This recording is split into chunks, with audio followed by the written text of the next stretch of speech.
नमस्कार आप सबों को। देवउठनी एकादशी, हरिबोधिनी एकादशी, देवउठनी एकादशी, तुलसा विवाह की आप सबको हार्दिक शुभकामनाएं। सनातन धर्म में अनेक पर्व त्योहार आते रहते हैं। इसी कड़ी में आज तुलसी विवाह का आयोजन है। देवउठनी एकादशी आज से श्री हरि जागृत अवस्था में आ जाते हैं।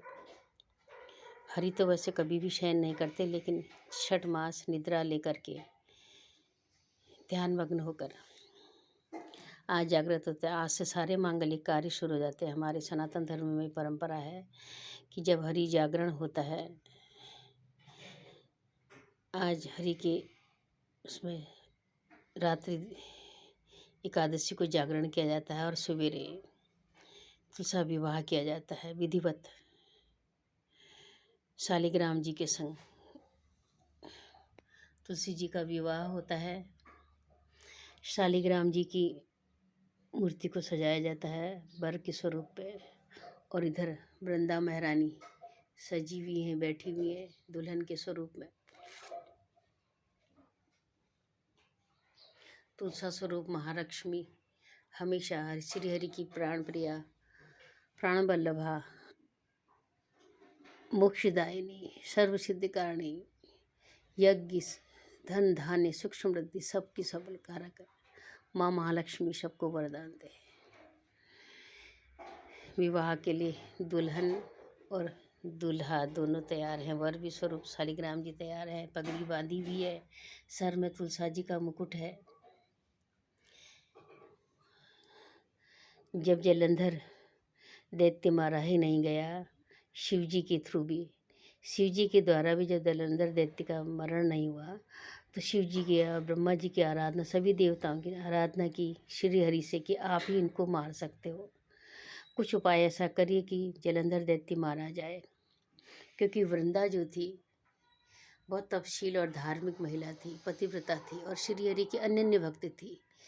भगवान ने उसी के को छल करके जलंधर का स्वरूप धारण कर लिया और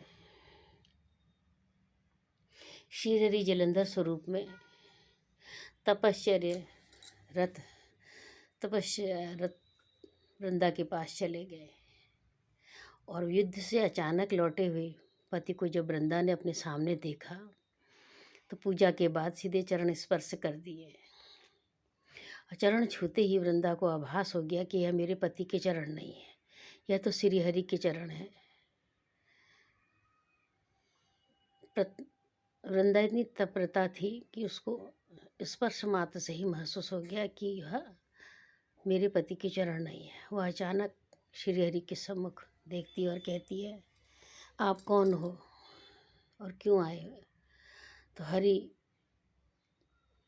अपने विराट स्वरूप में आते हैं, वृंदा को दर्शन देते हैं और वृंदा इससे आहत होकर के कि मेरा पति तो युद्ध में गया था शिव जी से युद्ध करने,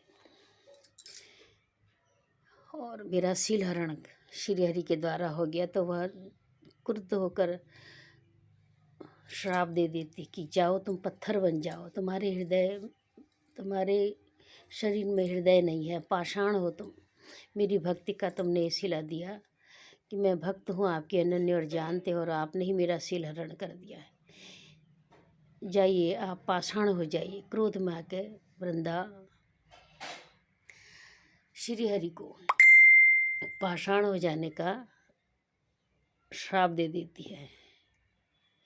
और थोड़ी देर बाद जब श्री हरि को पाषाण का श्राप दे देती है और उसके बाद उसकी चेतना लौटती, तो कहती हे प्रभु, मैंने यह क्या कर दिया, आपको पाषाण हो जाने का श्राप दे दिया। अनन्य भक्त होने के कारण भगवान श्री हरि कहते हैं, हे वृंदा, तुमने कुछ भी गलत नहीं किया। कोई भी पतिव्रता स्त्री ऐसा अपने साथ छल होने के समय यही कहेगी जो तुमने किया है। मैं तुम्हारे श्राप को अंगीकार करता हूँ और मैं आज से इस गंडकी नदी में पाषाण बनकर रहूँगा। पर एक चीज़ मैं और वरदान लेता हूँ आपसे, देता भी हूँ और लेता भी हूँ। वर मांगता हूँ कि मैं अगर पाषाण बनूंगा तो मेरे सिर के ऊपर तुम विराजित रहोगी हमेशा। जो भक्त मेरे इस पाषाण मुद्रा की, शालिग्राम मुद्रा की पूजा आराधना करेगा और मेरे शीश पर हमेशा तुलसी को रखेगा, मैं उसकी मनोकामनाओं को सिद्ध करूँगा, हमेशा उसके हृदय में निवास करूँगा। उसके घर में महालक्ष्मी और शालिग्राम श्रीहरि का वास होएगा। तो मेरे संग पूजी जाओगी, हमेशा रामायण में रहोगी, भागवत में रहोगी, चरणामृत में चढ़ोगी। समूल व्याधि आदियों का नाश करने वाली औषधि स्वरूप में तुम्हारी धरती में पूजा होगी। और तुम्हारी इस भक्ति से मैं अत्यंत प्रसन्न हूँ। यह तुम्हें मैं वर देता हूँ कि पाषाण मुद्रा में मैं अगर पत्थर बनूंगा तो तुम्हारी मेरी शीश पर रहकर ही पूजा होगी। मेरे चरणों में तुम्हारा स्थान नहीं, तो मेरे सिर में तुम्हारा स्थान होगा। तो हमेशा तुलसा मैया शालिग्राम जी के शीश में विराजित रहती है।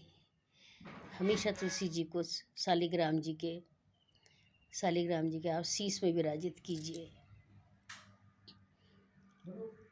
और उसी फिर तुलसा वृंदा ने अपने को योग अग्नि से भस्म कर लिया और उस राख से एक तुलसी का पौधा हुआ जिसका नाम वृंदा पड़ा।